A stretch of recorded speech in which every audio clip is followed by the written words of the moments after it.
एक तस्वीर दिखा दी कि महाराज जी एक ही पैर पे खड़े हैं और ये यही है इनका पूरा का पूरा सोना उठना बैठना खाना A to Z जो कुछ भी है वो पूरा का पूरा यही है। जी, जब हम बाबा जी बने थे तब हमारी 10-11 वर्ष की अवस्था रही थी। कारण क्या है, ये बताना कहने का मतलब भक्ति करने के लिए साधु बने। अनेक प्रकार के तप करने पड़ते हैं, हठ करने पड़ते हैं, हठ योग अपनाने पड़ते हैं। ये फलारी रहने का हमारी एक साधना तो है ही है। सिका भुंजा नहीं खाते हैं, एकदम कच्चा खाते हैं। यानी जैसे आलू पाएंगे उनको भी उबालेंगे नहीं, कच्चा पाएंगे। लौकी है, कद्दू है, सब कच्चा ही सब्जियों को यूज करेंगे। दूध है वो भी कच्चा ही यूज करेंगे, यानी उनको उबालेंगे नहीं। इतने असहाय शरीर से नहीं होते हैं कि हमें हमारे संकल्प को खंडित करना पड़े। नमस्ते, मेरा नाम विवेक है। एनएमएफ न्यूज़ देख रहे हैं आप और इस वक्त महाकुंभ 2025 की कवरेज हम आपको लगातार हर रोज़ दिखा रहे हैं। तमाम दिलचस्प कहानियां सनातन धर्म की नागा साधुओं की दिखा रहे हैं। करीब 4 से 5 लाख साधु संत जो है यहाँ पर नज़र आ रहे हैं। 13 बड़े अखाड़े भी सज धज कर तैयार हैं। सभी अखाड़ों में अलग अलग कहानी देखने को मिल रही है, लेकिन एक नई तस्वीर, एक नई कहानी मेरे सामने जो नज़र आ रही है। और आप देख रहे होंगे कि एक पैर पर ये खड़े हैं, खड़ेश्वर बाबा के नाम से हैं, लेकिन ये सिर्फ एक पैर पे। हमने आपको 2 पैर पे खड़े रहने वाले बाबा की कहानी दिखाई, लेकिन ये सिर्फ एक पैर पे खड़े रहते हैं। तो आखिरकार कब से इनका ये सब कुछ चल रहा है, तपस्या कब से चल रही है, ये जानेंगे। इसके अलावा एक और चीज़ कि ये महाराज जी फलाहारी हैं। 12-14 वर्षों से ये सिर्फ फलाहार करते हैं, भोजन नहीं करते हैं। तो फलाहारी बाबा और एक पैर पे खड़े रहने वाले बाबा के बारे में हम जानेंगे कि आखिरकार क्यों इतनी कम उम्र में आपने सन्यासी जीवन धारण किया। महाराज जी नमो नारायण। ओम नमो नारायण। महाराज जी क्या नाम है आपका? हमारा नाम है महंत बाबा जी निर्मलगिरी, श्री तपोनिधि पंचायती आनंद अखाड़े के हम झुंडी के महंत हैं। गुरु महाराज की कृपा से, भास्कर देव भगवान की कृपा से, पंच की कृपा यानी तरफ से हमको सम्मानित किया गया। और साधु हम क्यों बने, कारण क्या है, ये बताना कहने का मतलब भक्ति करने के लिए साधु बने।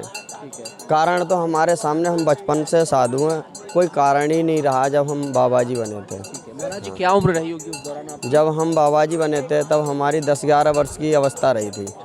परिवार की इच्छा से बने थे या खुद की इच्छा से बने थे? हाँ, परिवार की फुल सहमति से। हमारे माताजी की, यानी ये हम पर हमारी माताजी की असीम अनुकंपा है कि हम आज गुरु महाराज की कृपा यानी उनके चरणों में हैं और उनकी सेवारत हैं। क्या भक्ति जीवन जी रहे हैं।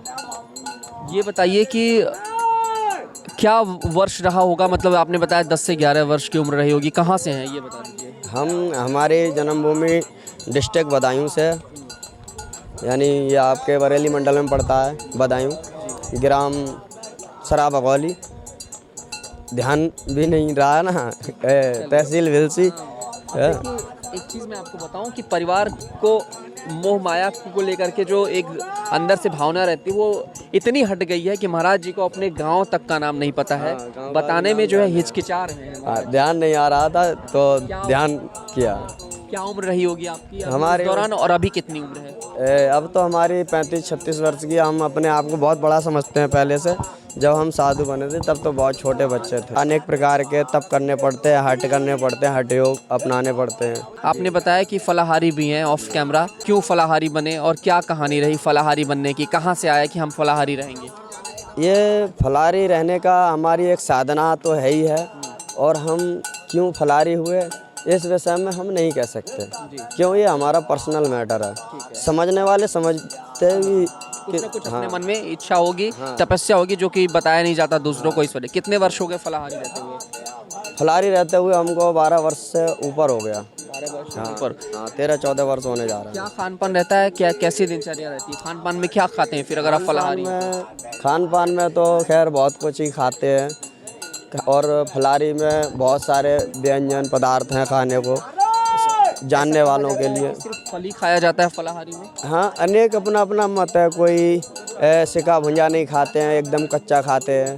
यानी जैसे आलू पाएंगे उनको भी उबालेंगे नहीं, कच्चा पाएंगे। लौकी है, कद्दू है, सब कच्चा ही सब्जियों को यूज करेंगे। दूध है वो भी कच्चा ही यूज करेंगे, यानी उनको उबालेंगे नहीं। हाँ, लेकिन हमारा फलाहार ऐसा नहीं है। हम तो 24 घंटे में एक टाइम फलाहार जो है बनाते हैं, अपने हाथों से सिद्ध करते हैं। चाहे तो हमारा जैसे कूटू आता है, कूटू का दाना हमारे हाथों का पिसा हुआ हो, मार्केट का, हाँ मार्केट का पिसा हुआ हम ये प्रयोग में नहीं करते आटे को। क्या एक पैर पे खड़े रहने का हट कितने वर्षों तक रहेगा? ये तो गुरु महाराज की कृपा है। क्या कुछ अपनी आशाएं हैं, अपनी इच्छाएं हैं, अपने संकल्प हैं, पूर्ण हो जाएंगे हम बैठ जाएंगे।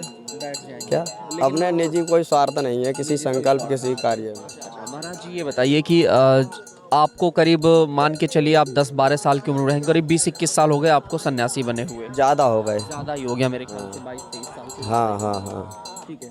तो जैसे कभी तबीयत ख़राब हो जाए, कभी कोई और तकलीफ़ आ जाए, तो उस दौरान कैसे खुद को? वैसे तो तबीयत खराब तो कभी हम जानते हैं होती ही नहीं है। ऊपर वाली कृपा। हाँ, कभी ऐसा होता ही नहीं है। इतने असहाय शरीर से नहीं होते हैं कि हमें हमारे संकल्प को खंडित करना पड़े। हाँ।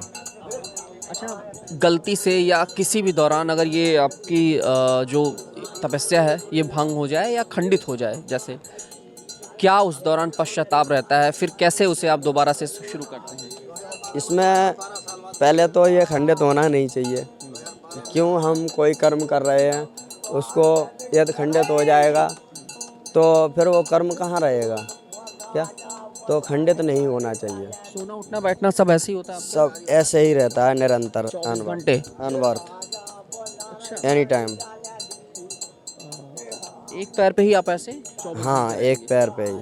और जो आपने तपस्या ठानी है वर्षों की जो आप बता रहे हैं वो बता नहीं सकते कितने वर्ष तक का ऐसे रहना? हाँ, आगे का तो ये नहीं पता है। हाँ। योगी आदित्यनाथ जी के लिए क्या कहेंगे? हमारी क्या यूपी बात है, उनके लिए तो हमारे पास वर्णमाला में शब्द नहीं चुने जा रहे अभी, फिर भी हम उनके लिए कुछ तो अपनी तरफ से नमस्कार करते हैं।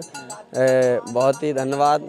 और कुंभ में उनके अभी शासनकाल में, उनके शासनकाल में बहुत ही भव्य और आनंद भरा कुंभ हो रहा है। क्या हर तरफ रंग बिरंगे रंगों से रंगा हुआ और रंगोलियों से, और जगह जगह शोभाएँ यानी सजाया हुआ कुंभ को। ये तो उनकी बड़ी महानता है। हमारे राज्य के अभी मुख्यमंत्री हैं और मुख्यमंत्री के होते हुए हमारे वो संत हैं, हमारे भेग भगवान हैं। हाँ, परिवार के सदस्य, हमारे मुखिया के सदस्य हैं। हाँ जी। अच्छा, तो व्यवस्थाओं में कोई कमी नहीं है? 13 वाले में और इसमें कितना फ़र्क है? हाँ, 13 में भी आनंद आया, बशर्ते अभी जो सबके अंदर हर्ष है, लोगों के श्रद्धालुओं के अंदर जो यानी आत्मा जो हर्षोल्लित हो रही है वो विशेष है। हाँ, ये हर्ष 13 में नहीं था जो अभी है। और इसकी वजह ये है कि आप तैयारियों को लेकर के, कुछ हमारी सरकार के नतीजों को लेकर के। क्या हाँ, ठीक है। ये तो कुल मिला के कहानी ये है कि योगी आदित्यनाथ जो खुद एक संत हैं और उन्हीं संत के नेतृत्व में ये पूरा कुंभ हो रहा है, इसलिए आप लोग और भी ज़्यादा हर्षोल्लास के साथ में इसे मना रहे हैं। हाँ जी, हाँ जी, हाँ जी, हाँ जी। चलते चलते आखिरी सवाल रहेगा, क्या संदेश देना चाहेंगे जो महाकुंभ में आना चाहते हैं, जो आप लोगों के दर्शन करना चाहते हैं, स्नान करना चाहते हैं? क्या महाकुंभ में वही हमारा एक संदेश है हमारे सभी श्रद्धालुओं से, और हमारे जो कुंभ महाक्षेत्र में यानी कर्मचारी, सुरक्षाकर्मी व हमारे जो भी श्रद्धालु अपनी अपनी भूमिका को लेकर के आए हैं, बशर्ते एक भूमिका निभाना ना भूलें कि इस कुंभ नगरी क्षेत्र में जो आए हैं तो गंगा जी स्नान करें और थोड़ा बहुत भगवान जी का चिंतन जरूर करें। हाँ, चलिए एक तस्वीर दिखा दीजिए तरफ से, यानी ये सबके लिए एक संदेश है। एक तस्वीर दिखा दीजिए। महाराज जी एक ही पैर पे खड़े हैं और ये यही है इनका पूरा का पूरा सोना उठना बैठना खाना A to Z जो कुछ भी है वो पूरा का पूरा यही है। जी हाँ जी, हर हर महादेव। बोलो गुरु महाराज की जय, भास्कर देव भगवान की जय। ये महाराज जी की कहानी थी, एक पैर पर खड़े रहने वाले बाबा की कहानी थी, जिनका अभी तक ये नहीं तय हो पाया कितने वर्षों तक वो इसी रूप में रहेंगे। फलाहारी भी है 14 वर्षों से। और बात की जाए तो सबसे अच्छी चीज़ ये है कि सिर्फ छोटी सी उम्र में इन्होंने ये संन्यास लिया है। महज 35 साल उम्र है। आप देख सकते हैं कि यंग एज में, जिस एज में लोग पढ़ाई लिखाई करके बड़ी बड़ी डिग्रियां प्राप्त करते हैं, अपने जीवन को आगे बढ़ाते हैं और परिवार का भरण पोषण करने की कोशिश करते हैं, परिवार चलाने की तैयारी करते हैं, तो उस उम्र में पहुंच करके महाराज जी सन्यासी बन गए हैं और अपनी इच्छा से, दिली इच्छा से ऊपर वाले के आशीर्वाद से ये सब कुछ हुआ है। कैमरा पर्सन आशुतोष के साथ मैं विवेक, महाकुंभ प्रयागराज।